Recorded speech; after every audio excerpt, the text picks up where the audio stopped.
ರಾಜ್ಯದಲ್ಲಿ ಹಲವು ದಿನಗಳಿಂದ ಉಪನೋಂದಣಿ ಕಚೇರಿಗಳಲ್ಲಿ ಆಸ್ತಿ ನೋಂದಣಿ ಸ್ಥಗಿತಗೊಂಡಿದ್ದು, ಮನೆ ಜಮೀನು ನಿವೇಶನ ಖರೀದಿ ಮಾರಾಟಕ್ಕೆ ಬಂದಿರುವ ಸಾವಿರಾರು ಜನರು ದಿನವಿಡೀ ಕಚೇರಿಯ ಮುಂದೆ ಕಾಯುವ ಪರಿಸ್ಥಿತಿ ನಿರ್ಮಾಣವಾಗಿದೆ.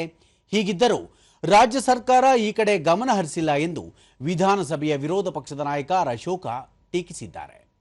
ಈ ಕುರಿತು ಸಾಮಾಜಿಕ ಜಾಲತಾಣದಲ್ಲಿ ಮಾಹಿತಿ ಹಂಚಿಕೊಂಡಿರುವ ಅವರು, ಮುಖ್ಯಮಂತ್ರಿ ಡಿಕೆ ಶಿವಕುಮಾರ್ ರಾಜ್ಯದ ಜನರ ಸಮಯಕ್ಕೂ ಬೆಲೆ ನೀಡುತ್ತಿಲ್ಲ, ಸರ್ಕಾರದ ಆಡಳಿತದ ಕಡೆಯೂ ಗಮನ ಹರಿಸುತ್ತಿಲ್ಲ. ಮಾಹಿತಿ ತಂತ್ರಜ್ಞಾನ ಕ್ಷೇತ್ರದಲ್ಲಿ ರಾಜ್ಯ ಮುಂಚೂಣಿಯಲ್ಲಿದೆ.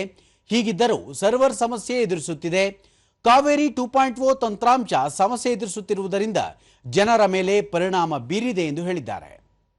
ರಾಜ್ಯದ ಜನರು ಪ್ರತಿದಿನ ಎದುರಿಸುತ್ತಿರುವ ಸರ್ವರ್ ಸಮಸ್ಯೆಯನ್ನು ಶಾಶ್ವತವಾಗಿ ಬಗೆಹರಿಸಿ ಆಸ್ತಿ ನೋಂದಣಿಗಾಗಿ ಕಚೇರಿಗಳ ಮುಂದೆ ಜನರು ದಿನಗಟ್ಟಲೆ ಕಾಯುವುದನ್ನು ತಪ್ಪಿಸುವುದು ಸರ್ಕಾರದ ಆದ್ಯತೆಯಾಗಿರಬೇಕು ಎಂದಿರುವ ಅವರು, ಜನರಿಗೆ ಅಗತ್ಯವಿರುವ ಸೇವೆಯನ್ನು ಒದಗಿಸಲು ರಾಜ್ಯ ಸರ್ಕಾರ ವಿಫಲವಾಗಿದೆ ಎಂದು ಆರೋಪಿಸಿದ್ದಾರೆ.